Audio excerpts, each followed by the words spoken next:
Hey, hi guys, this is Shady Chare. Today we are discussing about total budget for journey for masters.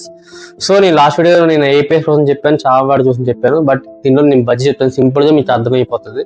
So skip చేసిన last వరకు ఈ వీడియోని చూడండి. Let's go.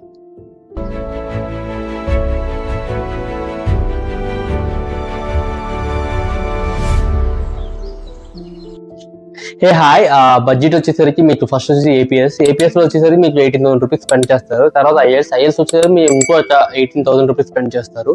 తర్వాత మీరు German language నేర్చుకుంటే దానికి fees A1 to A2 levels వచ్చేసి ఓన్లీ లెవెల్ నేర్చుకోవడం కాదు, ఓన్లీ ఫీజు వచ్చేసి 20,000 రూపీస్ పడుతుంది. తర్వాత వచ్చి మీరు యూనివర్సిస్ట్ వచ్చేసరికి మీకు ఒక 20,000 రూపీస్ పడుతుంది. పర్ యూనివర్సిటీకి నియర్లీ 30 euros. ఫస్ట్ యూనివర్సిటీ వచ్చేదానికి మీరు ఒక 75 euros స్పెండ్ చేస్తారు. సెకండ్ నుంచి మీరు 30 euros ఇలా స్పెండ్ చేస్తారు. సో మీరు 5 పెడతారో 10 పెడతారో దాని పెడతారో ఆ బడ్జెట్ పెరుగుతూ వస్తుంది. నియర్ ఒక 5 యూనివర్సిటీకి ఎస్టిమేషన్ 20,000 రూపీస్. తర్వాత వచ్చేసి బ్లాకెడ్ అమౌంట్ వచ్చేసి 11 to 13 lakhs రూపీస్ లోపు, మ్యాక్సిమం 12.8 అలా అవుతుంది. సో ఇది తర్వాత వచ్చి వీసా వచ్చేసరికి మీకు 8,000 రూపీస్ అలా పడుతుంది వీసా ప్రాసెస్ కి. తర్వాత మీరు ఒక 4x క్యాష్ ఒక 50,000 రూపీస్ కన్నా అబౌవ్ 50,000 అవుతాయి మినిమం. అది మీ ఇష్టం, మీరు ఎంత క్యారీ చేస్తారు. బట్ ఎక్కువ అయితే క్యారీ చేయండి, ఒక 1,50,000 to 1 lakh మధ్యలోనే క్యారీ చేయండి మీరు 4x క్యాష్ లో.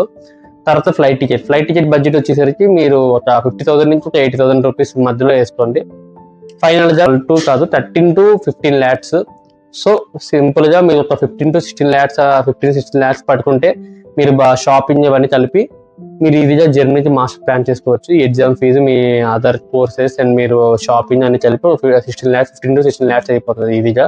సో మీరు బ్లాక్ అమౌంట్ వస్తే మాత్రం 13 lakhs చూపించారు మీరు బేసిక్ ప్రాసెస్ లో ద్వారా. సో ఇదే గైస్ ఈరోజు వీడియో.